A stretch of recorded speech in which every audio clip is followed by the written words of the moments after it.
سورۃ الکہف۔ بسم اللہ الرحمن الرحیم۔ الحمد للہ الذی انزل علی عبده الکتاب ولم یجعل له عوجا قیما لینذر بأسا شدیدا من لدنہ ويبشر المؤمنين الذين يعملون الصالحات أن لهم أجرا حسنا ماكثين فيه أبدا وينذر الذين قالوا اتخذ الله ولدا۔ سورۃ الکہف نور دینے والی سورت ہے۔ جو شخص جمعہ کے دن سورۃ الکہف پڑھتا ہے تو وہ 2 جمعوں کے درمیان اس کے لیے نور روشن کر دیتی ہے۔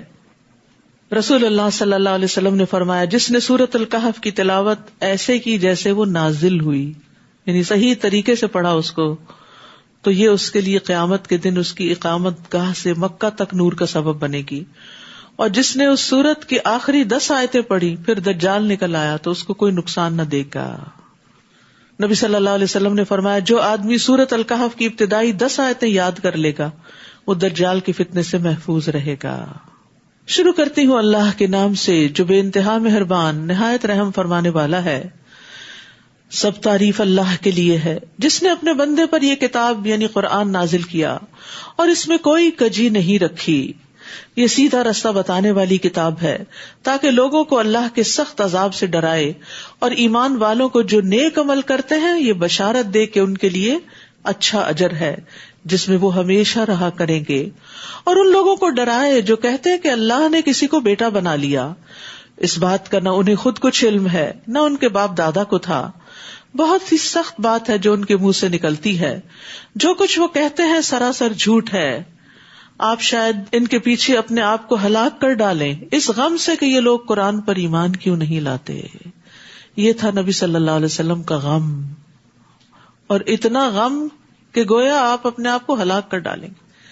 ہمارے غم کیا ہیں؟ پھر ہم اپنے آپ کو آپ کی امت میں سے قرار دیتے ہیں۔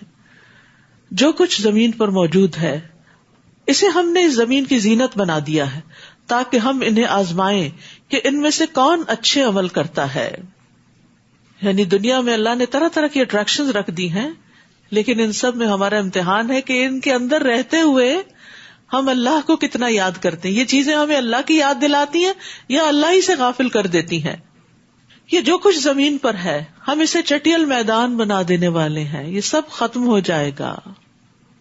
کیا آپ یہ سمجھتے ہیں کہ غار والوں اور قطبہ والوں کا معاملہ ہماری نشانیوں میں سے کوئی بڑی عجیب نشانی تھا؟ اصحاب الکہف کا قصہ یہاں بیان ہو رہا ہے۔ جب ان نوجوانوں نے غار میں پناہ لی تو کہنے لگے، اے ہمارے رب، اپنی جناب سے ہمیں رحمت عطا فرما اور اس معاملے میں ہمیں رہنمائی عطا کر۔ یہ کچھ نوجوان تھے جو ایمان لے آئے تھے، جو توحید پر تھے، جبکہ ان کے وقت کا بادشاہ اور سب لوگ جو تھے وہ شرک پر تھے اور شرک ہی کی طرف بلاتے تھے۔ تو انہوں نے اپنا دین بچانے کے لیے ہجرت کی تھی۔ ہجرت چونکہ نبی صلی اللہ علیہ وسلم بھی ہجرت کرنے والے تھے تو اس موقع پر یہ صورتیں نازل ہوئی۔ تو اس سے یہ پتہ چلتا ہے کہ اگر کسی جگہ پر رہ کر انسان کا دین ایمان خطرے میں ہو تو اسے وہاں سے نکل جانا چاہیے، کیونکہ زمین وسیع ہے اور ایسی جگہ تلاش کرنی چاہیے جہاں وہ اللہ کی عبادت کر سکے، اور اس جگہ پر نہ رہے جہاں اس کے لیے فتنہ ہو۔ ہم دیکھتے ہیں کہ ہر دور میں لوگوں نے دین کی خاطر اپنا گھر بار، رشتہ دار، اموال، اولاد سب کچھ چھوڑ دی۔ اسی طرح فتنوں سے بچنے کے لیے بھی رسول اللہ صلی اللہ علیہ وسلم نے فرمایا، وہ زمانہ قریب ہے جب مسلمان کا بہترین مال بکریاں ہوں گی جن کو لے کے وہ پہاڑوں کی چوٹیوں اور بارش کے مقامات کی طرف نکل جائے گا۔ وہ فتنوں سے راہ فرار اختیار کر کے اپنے دین کو بچا لے گا۔ یعنی ایسی جگہوں پہ رہنے کی بجائے جہاں پر دین پہ عمل کرنا مشکل ہے، اس جگہ کو چھوڑ کر وہاں چلا جائے گا جہاں اس کے لیے سہولت ہوگی، کیونکہ آخرت میں یہ نہیں پوچھا جائے گا کہ دنیا کتنی کمائی، یہ پوچھا جائے گا کہ دین کتنا بچایا۔ تو ہم نے انہیں اس غار میں تھپکی دے کر کئی سال تک کے لیے سلا دیا پھر ہم نے انہیں اٹھایا تاکہ معلوم کریں کہ ہر دو فریق میں سے کون اپنی مدت قیام کا ٹھیک حساب رکھتا ہے. ہم آپ کو ان کا بالکل سچا واقعہ بتاتے ہیں. وہ چند نوجوان تھے جو اپنے رب پر ایمان لے آئے تھے اور ہم نے انہیں مزید رہنمائی بخشی اور ہم نے ان کے دلوں کو اس وقت مضبوط کر دیا جب انہوں نے کھڑے ہو کر اعلان کیا کہ ہمارا رب تو وہی ہے جو آسمانوں اور زمین کا رب ہے, ہم اس کے سوا کسی کو الہ نہیں پکاریں گے. اگر ہم ایسا کریں تو یہ بعید از عقل بات ہوگی. تو اللہ سبحانہ تعالیٰ نے ان کے ارادے کے بعد ان کو سارے اسباب بھی مہیا کر دیے, ان کے دل کو جما دیا. یاد رکھیے, جب سچی نیت اور اخلاص کے ساتھ انسان کسی نیکی کے کام کا ارادہ کر لیتا ہے تو اللہ تعالیٰ اس کے لیے رستے بھی بنا دیتا ہے. پھر آپس میں کہنے لگے, یہ ہماری قوم کے لوگ جنہوں نے اللہ کے سوا دوسروں کو الہ بنا رکھا ہے, تو پھر یہ ان کے الہ ہونے پر کوئی واضح دلیل کیوں نہیں لاتے؟ بھلا اس شخص سے بڑا ظالم اور کون ہو سکتا ہے جو اللہ پر تہمت لگائے. اور اب جب کہ تم لوگوں نے اپنی قوم کے لوگوں سے اور ان کے معبودوں سے جنہیں یہ لوگ پوچھتے ہیں کنارہ ہی کر لیا ہے, تو آؤ اس غار میں پناہ لے لو, تمہارا رب تم پر اپنی رحمت وسیع کر دے گا اور تمہارے معاملے میں آسانی پیدا کر دے گا. یعنی ان کے لیے اور تو کہیں جانے کا راستہ نہیں تھا, کوئی اور شہر اور کوئی اور ملک اور کوئی اور آبادی, تو انہوں نے غار میں ہی جا کے پناہ لے لی. آپ دیکھیں گے کہ جب سورج نکلتا ہے تو ان کی غار سے دائیں طرف ہٹ رہتا ہے, اور جب غروب ہوتا ہے تو بائیں طرف کترا کر غروب ہوتا ہے, یعنی ان کے اوپر ڈائریکٹ سن نہیں پڑتا. اور وہ نوجوان اس غار کی وسیع جگہ میں لیٹے ہیں, یعنی کافی اسپیشیس ہے جہاں جا کے وہ سو رہے ہیں. یہ اللہ کی نشانیوں میں سے ایک نشانی ہے. جسے اللہ ہدایت دے وہی ہدایت پا سکتا ہے, اور جسے وہ بھٹکا دے تو آپ اس کے لیے ایسا کوئی مددگار نہ پائیں گے جو اسے راہ راست پر لا سکے. آپ سمجھیں گے کہ وہ جاگ رہے ہیں حالانکہ وہ سو رہے ہیں, کیونکہ وہ سائڈز بدلتے تھے. ہم ان کی دائیں اور بائیں کروٹ بدلتے رہتے ہیں, اور ان کا کتا اس غار کے دہانے پر اپنے بازو پھیلائے ہوئے ہے. اگر تو انہیں جھانک کر دیکھے تو دہشت کے مارے بھاگ نکلے. یعنی ایسا سین ہے وہاں کہ کوئی ٹھہر نہیں سکتا. یہ ساری اللہ تعالیٰ نے ان کی حفاظت کے لیے انتظام کر رکھے تھے. ان کے کروٹیں بدلوانا, ان کے کتے کو وہاں بٹھانا, اور پھر وہاں پر ایسا اندھیرا ہونا کہ کوئی وہاں داخل ہونے کی جرت نہ کرے. اسی طرح ہم نے انہیں اٹھایا 309 سال کے بعد. دن کے ابتدائی حصے میں گئے تھے اور اٹھے تھے آخری حصے میں, تاکہ وہ آپس میں کچھ سوال و جواب کریں. ان میں سے ایک نے کہا, بھلا تم کتنی مدت اس حال میں پڑے رہے؟ ان میں سے کچھ نوجوانوں نے کہا, یہی کوئی ایک دن یا دن کا کچھ حصہ. جیسے بہت گہری نیند سونے والا جب اٹھتا ہے تو اس کو پتہ نہیں چلتا کہ ٹائم کیا ہے. بعض اوقات آپ دن میں سو رہے ہوتے ہیں اور آپ سوچتے ہیں شاید رات ہے. اسی طرح وائس ورسا, یہی کوئی ایک دن یا دن کا کچھ حصہ. اور بعض نے کہا, یہ تو اللہ ہی خوب جانتا ہے کہ تم کتنی مدت اس حال میں پڑے رہے. اب یوں کرو کہ اپنا چاندی کا سکہ دے کر کسی کو شہر بھیجو کہ وہ دیکھے صاف ستھرا کھانا کہاں سے ملتا ہے. یاد رکھیے, توحید جو شرک سے بچ کے انسان کے اندر ایک پاکیزگی لاتا ہے, تو یہ پاکیزگی اس کے سارے مزاج کا حصہ ہو جاتی. کپڑے میں, جسم کے معاملے میں, کھانے پینے میں, ازدواجی تعلقات میں, ہر چیز میں انسان پھر پاکیزگی کی تلاش میں رہتا ہے. گندی چیزوں سے اس کی روح بیزار ہوتی ہے. وہاں سے وہ آپ کے لیے کھانے کو کچھ لائے, اور اسے نرم رویہ اختیار کرنا چاہیے. یہاں نصف قرآن ہو گیا الحمدللہ. وہاں اسے نرم رویہ اختیار کرنا چاہیے, یعنی احتیاط کے ساتھ معاملہ کرے. ایسا نہ ہو کہ کسی کو آپ لوگوں کو پتا چل جائے. انہیں نہیں پتا تھا کہ اتنی مدت گزر چکی ہے, کیونکہ اگر ان لوگوں کا تم پہ بس چل گیا تو تمہیں سنگسار کر دیں گے یا پھر اپنے دین میں لوٹا لے جائیں گے. اس صورت میں تم کبھی فلاح نہ پا سکو گے. اس طرح ہم نے لوگوں کو ان نوجوانوں پر مطلع کر دیا تاکہ وہ جان لے کہ اللہ کا وعدہ سچا ہے اور قیامت بپا ہونے میں کوئی شک نہیں. جبکہ وہ آپس میں ان نوجوانوں کے معاملے میں جھگڑا کر رہے تھے, آخر ان میں سے کچھ لوگ کہنے لگے, یہاں ان پر ایک عمارت بنا دو. یعنی بالآخر لوگوں کو پتا چل گیا کہ یہ وہی بچے تھے جو گم گئے تھے اور پھر اب نکل آئے, کیونکہ ان کے پاس اس زمانے کے کوائنز تھے, پیسے تھے, کرنسی تھی, اور اسی طرح کی کچھ اور چیزیں بھی. تو پھر وہ ان کے نزدیک بہت پایس ہو گئے اور کہنے لگے کہ وہ فوت ہو گئے تھے, اب ان کی قبروں پہ مسجدیں بنا دو. ان کا معاملہ ان کا رب ہی خوب جانتا ہے. مگر جو لوگ اس جھگڑے میں غالب رہے انہوں نے کہا, ہم تو ان پہ مسجد بنائیں گے. تو یاد رکھیے کہ مسجد جو ہے وہ قبروں پہ نہیں بنانی چاہیے, کیونکہ مسجد اللہ کی عبادت کے لیے ہوتی, اور قبر کے پاس مسجد بنانے کا مطلب یہ ہے کہ قبر والوں کے لیے بھی کوئی دل میں ایسے جذبات ہیں کہ ان کو اللہ تعالیٰ کے اختیارات میں کہیں شریک کیا جائے. کچھ لوگ کہتے ہیں کہ یہ نوجوان 3 تھے، چوتھا ان کا کتا تھا. کچھ کہتے ہیں 5 تھے، چھٹا ان کا کتا تھا. یہ سب بے تکی ہانکتے ہیں. اور کچھ کہتے ہیں وہ 7 تھے اور 8واں ان کا کتا تھا. آپ ان سے کہیے میرا رب ہی ان کی تعداد کو ٹھیک ٹھیک جانتا ہے، جسے چند لوگوں کے سوا دوسرے نہیں جانتے. اور عام طور پر مشہور ہے کہ 7 تھے، 7 سلیپرز. لہٰذا آپ سرسری سی بات کے علاوہ ان سے بحث میں نہ پڑیے. پھر وہی بات آ گئی نا کہ لوگ جب بہت زیادہ آرگیومنٹس کر رہے ہوں تو اس کو لمبا نہ کریں، اسے طول نہ دیں، بلکہ مختصر بات کریں. اور ان کے بارے میں کسی سے کچھ پوچھیے نہیں. نیز کسی چیز کے متعلق یہ بھی نہ کہیے کہ میں کل یہ ضرور کر دوں گا، کیونکہ جب نبی صلی اللہ علیہ وسلم سے ان کے بارے میں سوال کیا گیا تو آپ نے کہا میں کل بتا دوں گا. تو 15 دن تک وہی نہیں آئی. تو اس پر آپ کو کہا گیا کہ آپ کسی بھی کام کے بارے میں انشاءاللہ کے بغیر وعدہ نہ کریں. الا ان یشاء اللہ، الا یہ کہ اللہ چاہے.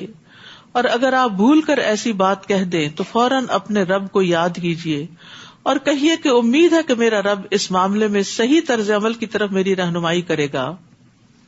وہ نوجوان اپنے غار میں 300 سال ٹھہرے رہے اور کچھ لوگوں نے 9 سال زیادہ شمار کیے. آپ ان سے کہیے اللہ ہی بہتر جانتا ہے جتنی مدت وہ ٹھہرے رہے، اسی کو آسمانوں اور زمین کی پوشیدہ باتیں معلوم ہیں. وہ کیا ہی خوب دیکھنے والا اور سننے والا ہے. ان چیزوں کا اللہ کے سوا کوئی کارساز اور منتظم نہیں، اور وہ اپنی حکومت میں کسی کو شریک نہیں کرتا. یہ بھی توحید کا حصہ ہے کہ ہر چیز پر اختیار صرف اللہ کا ہے. اے نبی، جو کچھ آپ کی طرف وحی کیا گیا ہے آپ اپنے رب کی کتاب میں سے انہیں وہ پڑھ کر سنا دیجئے. کوئی اس کے ارشادات کو بدل دینے کا مجاز نہیں. اگر کوئی ایسا کرے تو آپ اللہ کے سوا اس کے لیے کوئی جائے پناہ نہ پائیں گے. اور اپنے آپ کو ان لوگوں کے ساتھ مطمئن رکھیے جو صبح و شام اپنے رب کو پکارتے ہیں. نبی صلی اللہ علیہ وسلم کو تلقین کی جا رہی ہے کہ آپ غریب لوگوں کا ساتھ نہ چھوڑیے. کیسی صحبت ہونی چاہیے؟ ان لوگوں کی جو اللہ سے غافل نہ ہو، اللہ کو یاد کرتے رہیں اور وہ اس کی رضا چاہتے ہیں. آپ کی آنکھیں ان سے ہٹنے نہ پائیں، یعنی یہ آپ کی آنکھوں کے تارے ہونے چاہیے کہ دنیاوی زندگی کی زینت چاہنے لگے. یعنی یہ قربانیاں کر کے جو اپنا گھر بار چھوڑ کے یہاں بیٹھے ہیں اصحاب الصفہ، غریب مسلمان، آپ ان سے اپنی نگاہ نہیں پھیریں گے. نہ ہی آپ ایسے شخص کی باتیں مانیے جس کا دل ہم نے اپنے ذکر سے غافل کر دیا ہے. غافل شخص کی بات نہیں ماننی چاہیے. وہ اپنی خواہش پر چلتا ہے اور اس کا معاملہ حد سے بڑا ہوا ہے. نیز آپ انہیں کہیے کہ حق تو وہ ہے جو تمہارے رب کی طرف سے آ چکا. اب جو چاہے اسے مان لے اور جو چاہے اس کا انکار کر دے. ہم نے ظالموں کے لیے ایسی آگ تیار کر رکھی ہے جس کی کناتیں اسے گھیرے ہوئے ہیں، اور اگر وہ پانی مانگیں گے تو انہیں پینے کو جو پانی دیا جائے گا وہ پگھلے ہوئے تانبے کی طرح گرم اور ان کے چہرے بھون ڈالے گا. استغفر اللہ. کبھی مائکرو ویو سے اچانک چائے نکال کے درجہ حرارت پتہ نہیں چلتا نا، کب ٹھنڈا ہی ہوتا ہے، انسان منہ میں ڈال بیٹھتا ہے تو کتنی تکلیف ہوتی ہے. کتنا برا ہے یہ مشروب اور کیسی بری ہے آرام گاہ. جو لوگ ایمان لائے اور نیک عمل کرتے رہے تو یقیناً ہم اس کا اجر ضائع نہیں کرتے جو اچھے کام کرتا ہو. یہی لوگ ہیں جن کے لیے ہمیشہ رہنے والے باغات ہیں جن کے نیچے نہریں بہ رہی ہیں. وہاں وہ سونے کے کنگنوں سے آراستہ کیے جائیں گے اور باریک ریشم اور اطلس کے سبز کپڑے پہنیں گے. وہاں وہ اونچی مسندوں پر تکیا لگا کے بیٹھیں گے.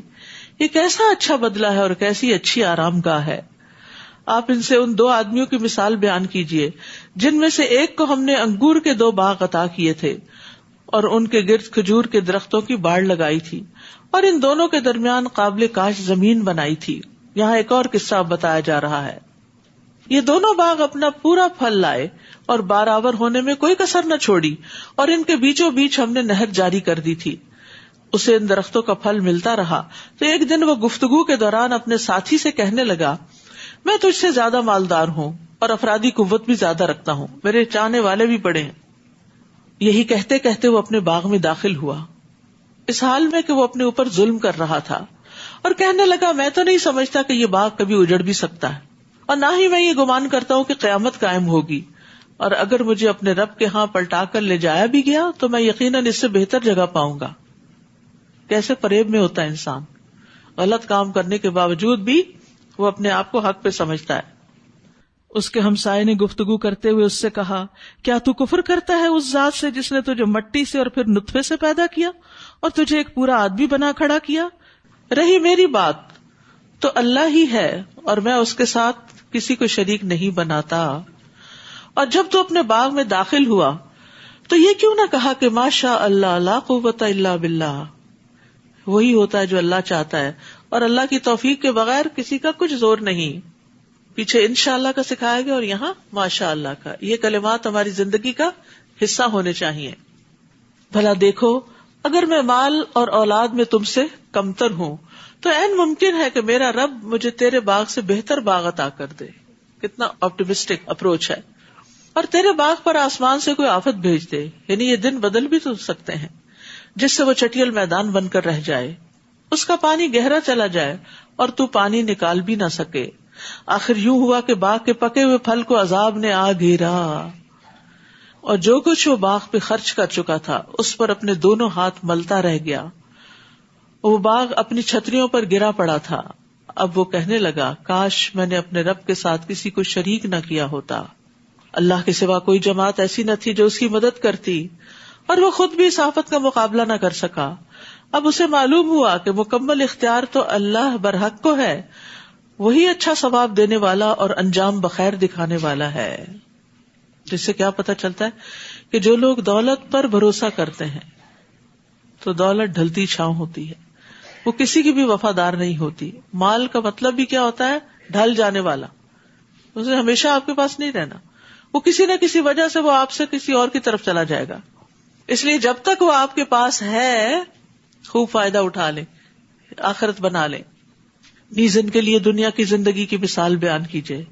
جیسے ہم نے آسمان سے پانی برسایا جس سے زمین کی نباتات گھنی ہوئی، پھر وہ نباتات ایسا بھس بن گئی جسے ہوائیں اڑائے پھرتی ہیں، اور اللہ ہر چیز پر مکمل اختیار رکھتا ہے. یہاں دنیا کو پانی سے تشبیہ دی گئی ہے کیونکہ پانی بھی ایک حالت میں قائم نہیں رہتا، دنیا کی بھی ایک حالت نہیں رہتی، اور دنیا انسان کے لیے آزمائشوں کی جگہ بنی رہتی، تبدیلیوں کی جگہ. المال والبنون زینۃ الحیات الدنیا والباقیات الصالحات خیر عند ربک ثوابا وخیر املا. یہ مال اور بیٹے تو محض دنیا کی زندگی کی رونق ہیں، ورنہ آپ کے رب کے ہاں باقی رہنے والی نیکیاں ہی ثواب کے لحاظ سے بھی بہتر ہیں اور اچھی امیدیں لگانے کے لحاظ سے بھی. اور جس دن ہم پہاڑوں کو چلائیں گے اور آپ زمین کو بالکل چٹیل اور ہموار دیکھیں گے اور ہم لوگوں کو جمع کریں گے تو ان میں سے کسی کو بھی باقی نہیں چھوڑیں گے. قیامت کے دن کوئی بھی بچ کے نہیں جا سکے گا، کوئی کہیں بھی نہیں چھپ سکے گا، اور وہ اپنے رب کے حضور صف بستہ پیش کیے جائیں گے.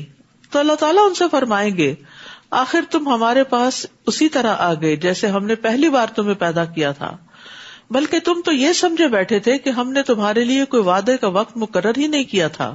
وعدے کا وقت سے مراد آخرت کا دن. اور نامہ اعمال ہر ایک کے سامنے رکھ دیا جائے گا تو آپ مجرموں کو دیکھیں گے کہ وہ اعمال کے مدرجات سے ڈر رہے ہوں گے. کہیں گے ہائے ہماری کم بختی، اس کتاب نے نہ تو کوئی چھوٹی بات چھوڑی اور نہ ہی کوئی بڑی بات، سبھی کچھ ریکارڈ کر لیا، اور جو کام وہ کرتے رہے سب اس میں موجود پائیں گے، اور آپ کا رب کسی پر ذرا برابر بھی ظلم نہیں کرے گا. تو اس سے یہ پتہ چلتا ہے کہ انسان کے کبیرہ گناہوں کے علاوہ صغیرہ گناہ بھی لکھے جاتے ہیں، اور قیامت کے دن ذرا برابر بھی نیکی اور بدی انسان نے جو کی ہوگی وہ اس کے سامنے آ جائے گی.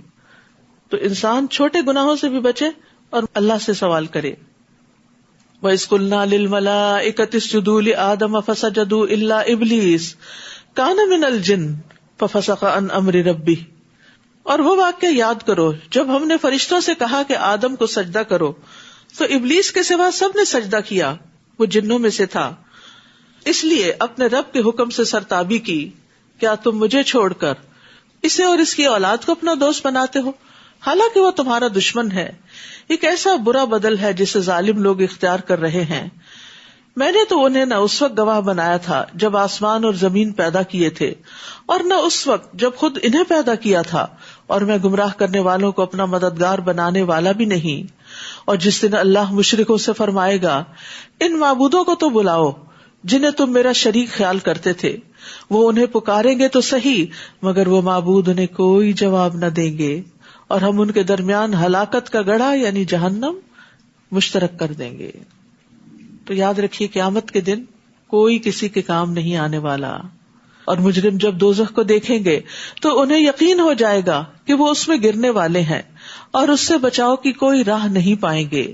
اور ہم نے قرآن میں لوگوں کو طرح طرح کی مثالوں سے سمجھایا ہے، مگر انسان اکثر باتوں میں جھگڑالو واقع ہوا ہے، بحث کرنے لگتا ہے، کوئی نقص نکالنے لگتا ہے.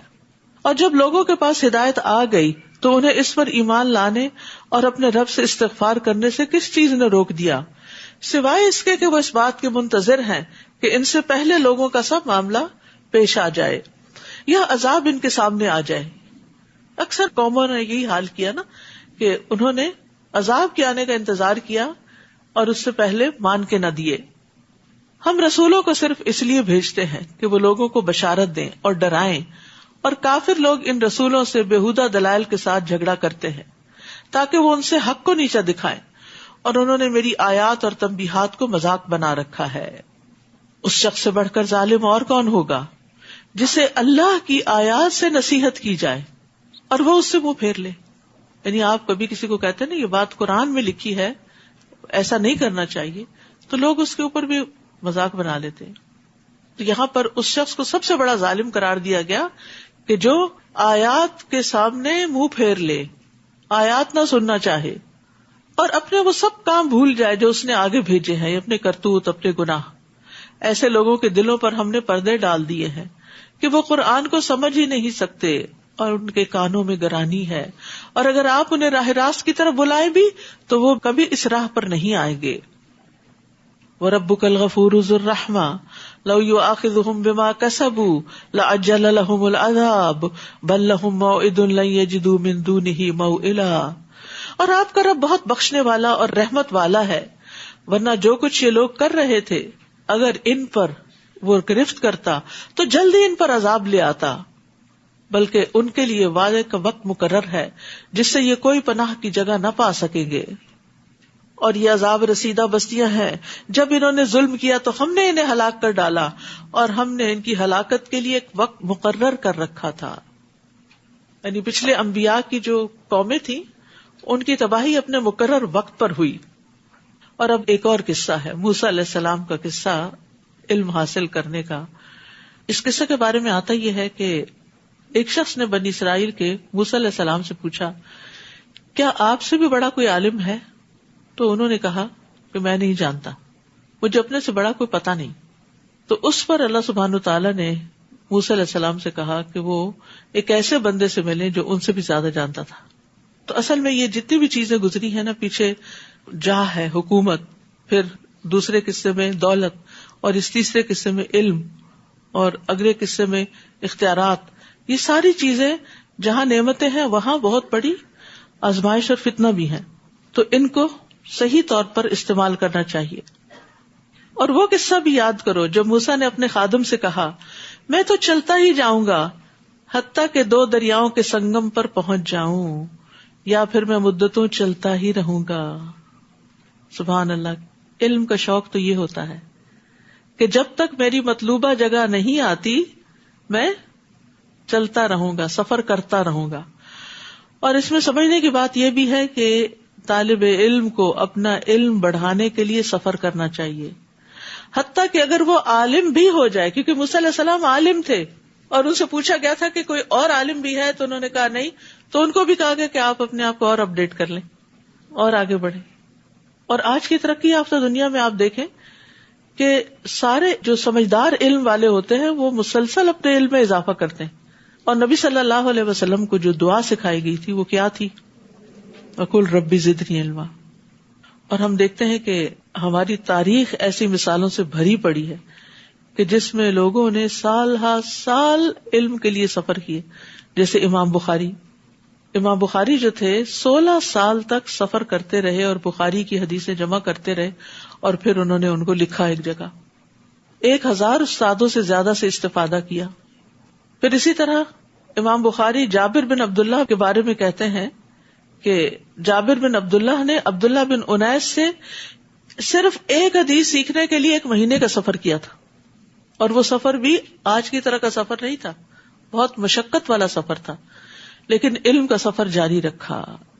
یہ سفر سارے اسفار سے زیادہ خوبصورت سفر ہوتا ہے جو علم کے لیے کیا جاتا ہے. آپ میں سے بھی کچھ لوگ گھنٹہ گھنٹہ 1.5 گھنٹہ 2 گھنٹے کی مسافت سے بھی آ رہے ہیں, سفر کر کے آ رہے ہیں, اور اس میں جب سیکھنے کے لیے جاتے ہیں تو ایک ایکسائٹمنٹ ہوتی ہے, جب سیکھ کے واپس جاتے ہیں تو سیکھی ہوئی باتیں دماغ میں پھر آتی ہیں. تو یاد رکھیے علم کے راستے کا سفر جنت کا سفر ہے. نبی صلی اللہ علیہ وسلم نے فرمایا جو شخص حصول علم کے راستے پر چلتا ہے اللہ اس کے لیے جنت کا راستہ آسان فرما دیتا ہے. اب اس سفر پر جاتے ہوئے موسیٰ علیہ السلام نے اپنے ساتھ اپنے شاگرد یوشع بن نون کو بھی لے لیا. تو اب دونوں سفر کر رہے ہیں. فلما بلغا مجمع بینہما نسیا حوتہما, پھر جب وہ 2 دریاؤں کے سنگم پر پہنچ گئے تو اپنی مچھلی کو بھول گئے, اور اس مچھلی نے دریا میں سرنگ کی طرح اپنا راستہ بنا لیا. پھر جب وہ وہاں سے آگے نکل گئے تو موسیٰ نے اپنے خادم سے کہا ہمارا کھانا لاؤ, اس سفر نے تو ہمیں بہت تھکا دیا ہے. تو کبھی کبھی سفر بہت تھکا بھی دیتا ہے اور اس کا اظہار بھی انسان کر لیتا ہے, تو کوئی بات نہیں. خادم نے جواب دیا بھلا دیکھو جب ہم چٹان کے پاس ٹھہرے ہوئے تھے تو میں آپ سے مچھلی کی بات کرنا بھول گیا تھا. یہ اللہ کے حکم سے ہی آپ مچھلی لے کے چلے تھے, اور یہ ایک نشانی تھی کہ جہاں یہ مچھلی زندہ ہوگی, ظاہر ٹوکری میں ڈال کے لے گئے تھے, ٹوکری میں رکھی ہوئی مچھلی زندہ نہیں ہوتی, لیکن اللہ کے حکم سے اس کو ایک جگہ زندہ ہو کے پانی میں جانا تھا. وہی تمہاری جگہ ہوگی جہاں خضر تم سے ملیں گے. لیکن ہوا یہ کہ موسیٰ علیہ السلام وہاں سو گئے, اور جو ان کے شاگرد تھے وہ ان کو بتانا بھول گئے اور کافی آگے نکل گئے. تو وہ مچھلی دریا میں چلی گئی تھی. موسیٰ نے کہا اسی چیز کی تو ہمیں تلاش تھی. چنانچہ وہ اپنے قدموں کے نشانوں پر واپس آئے. یہ واپسی بڑی مشکل ہوتی ہے. وہاں انہوں نے ہمارے بندوں میں سے ایک بندے کو پایا جسے ہم نے اپنی رحمت سے نوازا تھا اور اپنے ہاں سے ایک خاص علم عطا کیا تھا. اور یہ بندہ کون تھا؟ خضر علیہ السلام. ان کی اصل حقیقت نہیں معلوم کہ کوئی انسان تھا یا کوئی جن تھا یا کوئی فرشتہ تھا. بہرحال اللہ کے بندوں میں سے ایک بندہ تھا. موسیٰ نے اس بندے خضر سے کہا اگر میں آپ کی پیروی کروں تو کیا آپ اس بھلائی کا کچھ حصہ مجھے بھی سکھا دیں گے جو آپ کو سکھائی گئی؟ کتنی عاجزی ہے کہ کیا آپ مجھے سکھائیں گے جو آپ کے پاس علم ہے. اس بندے نے کہا آپ میرے ساتھ کبھی صبر نہ کر سکیں گے, کیونکہ معلم کو طلب علم کی صعوبتوں مشقتوں کا اندازہ ہوتا ہے. بعض لوگ بہت ایکسائٹیڈ ہوتے ہیں ہم نے یہ کورس کرنا ہے, یہ پڑھنا ہے, لیکن پھر کیا ہوتا ہے تھوڑے ہی دن میں ہمت ہار بیٹھتے ہیں. تو انہوں نے کہا کہ یہ تو بڑا صبر والا علم ہے, اس میں تو بڑا صبر چاہیے, اور اتنا صبر تمہارے پاس نہیں. یاد رکھیے بڑے مقام تک پہنچنے کے لیے بڑی منزلیں طے کرنی پڑتی ہیں, اور بڑی منزلیں طے کرنے کے لیے زیادہ صبر کرنا پڑتا ہے انسان کو. جیسے اگر آپ پھولوں کی پنیری لگا لیں تو وہ اسی سیزن میں آپ کو پھول دے دیتے ہیں, لیکن اگر آپ کوئی درخت لگائیں تو کئی سال آپ کو انتظار کرنا پڑتا ہے. تو یہ انتظار صبر مانگتا ہے, اور بعض اوقات آپ اس کے پھل کھا بھی نہیں سکتے. تو انہوں نے کہا کہ آپ میرے ساتھ کبھی صبر نہ کر سکیں گے, اور جس واقعے کی حقیقت کا آپ کو علم نہ ہو اس پر آپ صبر کر بھی کیسے سکتے. ان کو معذور بھی سمجھا. موسیٰ نے کہا آپ انشاءاللہ مجھے صابر پائیں گے. ایکسائٹیڈ ہیں وہ, اور میں کسی معاملے میں آپ کی نافرمانی نہیں کروں گا. استاد اور شاگرد کے بیچ میں جو رشتہ ہوتا ہے وہ ایسا ہی ہوتا ہے. اگر شاگرد استاد کی بات ہی نہ مانے تو وہ سیکھ نہیں سکتا. مثلا استاد کہتا ہے 10 دفعہ یا 7 دفعہ سبق پڑھ کے آؤ, اور وہ نہیں پڑھتا, تو کہاں سے پھر اس کو یاد ہوگا. تو یہاں پر استاد اور شاگرد کے تعلقات کیسے ہونے چاہیے اس کا ذکر کیا گیا ہے. موسیٰ نے کہا آپ انشاءاللہ مجھے صابر پائیں گے, اور میں کسی معاملے میں آپ کی نافرمانی نہیں کروں گا. خضر نے کہا اچھا اگر آپ کو میرے ساتھ رہنا ہے تو پھر مجھ سے کوئی بات نہیں پوچھیں گے, نو کوشچن, حتیٰ کہ میں خود ہی آپ کو اس سے آگاہ کروں. چنانچہ وہ دونوں چل کھڑے ہوئے حتیٰ کہ ایک کشتی میں سوار ہوئے, تو خضر نے اس کشتی میں شگاف ڈال دیا, سوراخ کر دیا. اب کشتی میں سوراخ کا مطلب کیا؟ سب کو ڈبونا. موسیٰ نے کہا کیا تم نے اس لیے شگاف ڈالا ہے کہ کشتی والوں کو ڈبو دو؟ یہ تو تم نے خطرناک کام کیا ہے, چپ نہ رہ سکے نا. خضر نے کہا میں نے کہا نہ تھا کہ تم میرے ساتھ صبر نہ کر سکو گے. موسیٰ نے جواب دیا مجھ سے جو بھول ہو گئی اس پر میری گرفت نہ کیجیے, اور میرے لیے میرا کام مشکل نہ بنائیے. چنانچہ وہ دونوں پھر چل کھڑے ہوئے حتیٰ کہ ایک لڑکے کو ملے جسے خضر نے مار ڈالا. موسیٰ نے کہا تم نے تو ایک بے گناہ شخص کو مار ڈالا جس نے کسی کا خون نہیں بہایا تھا, یہ تو تم نے بہت ناپسندیدہ کام کیا. تو بہرحال علم کے راستے میں صبر کرنا، استاد کی بات ماننا، کیونکہ بعض اوقات پتہ نہیں ہوتا نا انسان کو کہ یہ بات کیوں کہی جا رہی ہے، اس کا نتیجہ کیا ہوگا، اور اس کا مقصد کیا ہے، اس کی حکمت کیا ہے. اور یہ صرف دینی علم ہی نہیں، دنیاوی علوم میں بھی صبر چاہیے ہوتا ہے. ایک ڈگری کو کئی سال چاہیے ہوتے ہیں، ڈاکٹر بننے کے لیے اس سے بھی زیادہ پڑھنا پڑتا ہے. پھر اسی طرح گھر کے کام کاج سیکھنے کے لیے بھی صبر چاہیے ہوتا ہے. مطلب جب نیا نیا کھانا پکانا سیکھتے ہیں تو جلدی چاہتے کہ جلدی پک جائے، اور پھر اگر جو سکھانے والا تو کہتے یہ کیوں ڈال دیا، وہ دیکھے کتنا اس میں سے دھواں نکل رہا ہے، وہ جلنے لگا ہے، پانی زیادہ ہو گیا، وہ کم ہو گیا. تو یہ سارے مرحلے سیکھنے کے دور میں آتے ہیں، لیکن یہ کہ سیریس نالج کے لیے بہت سیریسنس بھی چاہیے ہوتی ہے. وآخر دعوانا ان الحمد للہ رب العالمین. سبحانک اللہم و بحمدک، اشہد ان لا الہ الا انت، استغفرک و اتوب الیک. السلام علیکم و رحمۃ اللہ وبرکاتہ.